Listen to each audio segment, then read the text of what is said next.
When the universities and the colleges and the high schools come here, the primary focus is one of education.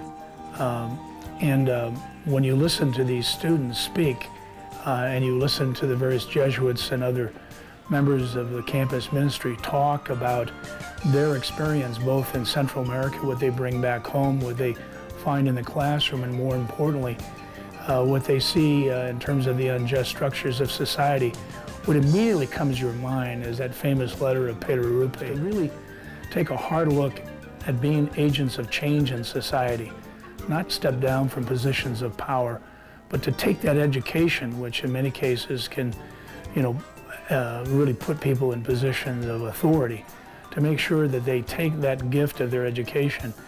and make sure that they really dedicate it to changing through action the unjust structures of society, to be really agents of change. So I think that's what happens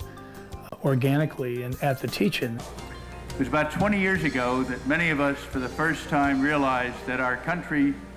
was not really doing good things for us around the world. That focus at that time is on El Salvador. We found out that it was our weapons, our bullets that were killing American nuns, the poor in El Salvador, and many of those soldiers were trained here at the School of the Americas. It was an awakening experience for many of us, just as you're coming here to the School of the Americas is an awakening experience for many of you. Very importantly, all of our schools are committed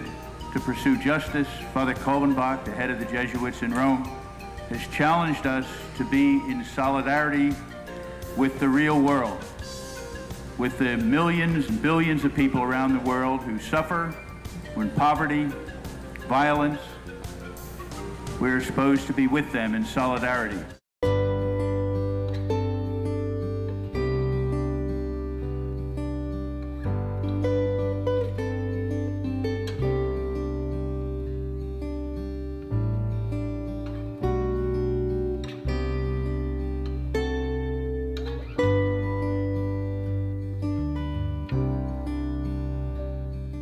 Seeing people at the gate,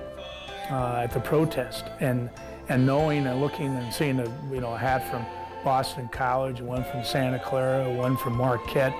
seeing someone from Wheeling, just looking here and there and knowing that,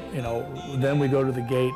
part of that community, but they were kind of rooted in this faith that does justice that we find at the tent. The Ignatian Family Teach-In really basically is summarized by the opportunity of taking the power of the 28 Jesuit universities and colleges and 58 high schools, all the various parishes throughout the United States, the various organs that have been created by the Jesuits, the Jesuit Volunteer Corps, the Jesuit Refugee Service, taking all that power and bringing it to one place and allow it to flower in front of each other in an experience of sharing. And the power that comes out of that, I think, is reflected in the action, the simple action of going to the gate and protesting the tragedy of the death of the 6 Jesuits and their 2 women companions. But much greater is that when these students and these people of the Ignatian family return home, that they have, that their commitment to really changing the unjust structures of society is given, kind of a shot in the arm.